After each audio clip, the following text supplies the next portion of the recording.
हम में से कई लोग आजकल रिश्तों में प्रेम की कमी, सूखापन देखते हैं, पर वास्तव में इसका कारण क्या है, हम कभी जानने की कोशिश ही नहीं करते कि आखिर रिश्तों में प्रेम क्यों नहीं है। इसलिए इस अध्याय में आचार्य जी और प्रश्नकर्ता के बीच गहरी बातचीत होती है, जिससे ये साफ जाहिर हो जाता है कि हमारे रिश्तों में प्रेम को छोड़कर बाकी चीज़ें कैसे आ जाती हैं। आइए इस अध्याय को मिलकर पढ़ना शुरू करते हैं। प्रश्नकर्ता: आचार्य जी, रिश्तों में प्रेम नहीं दिखाई देता आजकल। आचार्य जी कहते हैं, किसके? प्रश्नकर्ता: सबके। आचार्य जी कहते हैं, ये कैसे मालूम कि दूसरों के रिश्ते में नहीं है? प्रश्नकर्ता: क्योंकि हमारे नहीं है। फिर आचार्य जी कहते हैं, तो ये कहिए ना कि हमारे रिश्तों में प्रेम नहीं है, क्योंकि बाकियों के रिश्तों का तुम्हें कैसे पता? प्रेम का अर्थ होता है सरलता। प्रेम जिद्दी होता है। एक बच्चे की भांति उसे कोई चीज़ भा गई तो उसे वही चाहिए होती है, लेकिन हमारे अंदर वो जिद्दीपन है ही नहीं। हम तो हर चीज़ में बेहतर देखते हैं। हमारे पास कुछ ऐसा नहीं है जो खरीदा ना जा सके। कोई कहे ईमान बेचने को राजी हो, हम कहेंगे नहीं।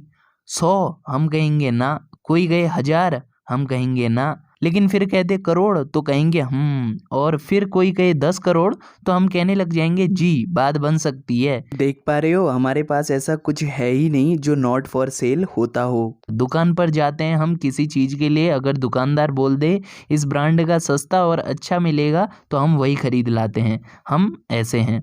आचार्य जी कहते हैं, हम ग्राहक लोग हैं। हमें मोल भाव में जो सही मिल गया हम उसको पाना चाहते हैं, इसलिए हमारी इच्छा हर दम बदलती रहती है। हमारे पास ऐसा कुछ नहीं बेहतर जो हमें मिल गया हो और उसके बाद हमें बेवफाई मंजूर हो, परंतु वफा नहीं करेंगे। प्रश्नकर्ता कहते हैं, हम मोल भाव क्यों करते हैं? आचार्य जी कहते हैं, क्योंकि हम छोटी चीज की मांग रखते हैं, किसी ऐसी चीज की नहीं जो मूल्यहीन हो। कोई चीज जो तुम्हें असंख्य रुपयों में मिलती हो और वो तुम्हें मिल जाए तो तुम मोल भाव करोगे? नहीं ना। लेकिन हम क्षुद्र छोटी चीज की ही इच्छा रखते हैं, इसलिए कई बार तो वो बड़ी चीज मिल भी रही हो जो अनंत हो, जिसकी कीमत ना हो, तो हम उसकी उपेक्षा कर देते हैं।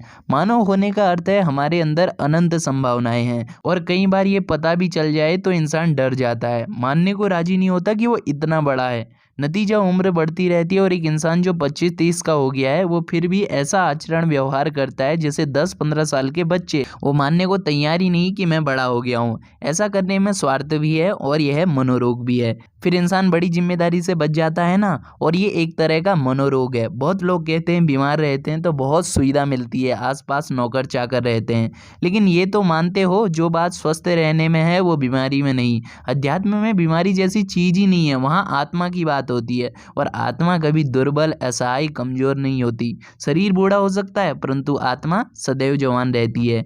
कुछ सुख सुविधा पाने की खातिर तुम खुद को बीमार घोषित कर बैठे हो, लेकिन याद रखना असल में कोई बीमारी है ही नहीं, बस माया के फेर में फंसे हुए हो। तो साथियों, इस तरह इस अध्याय रिश्तों में प्रेम क्यों नहीं है से स्पष्ट होता है क्यों हमें जीवन में प्रेम नहीं मिलता। अगर आप विस्तार से इस अध्याय को पढ़ना चाहते हैं तो अमेजोन से यह पुस्तक ऑर्डर कर सकते हैं। अगर आपको यह वीडियो पसंद आए तो वीडियो को लाइक और शेयर करना बिल्कुल ना भूलिएगा।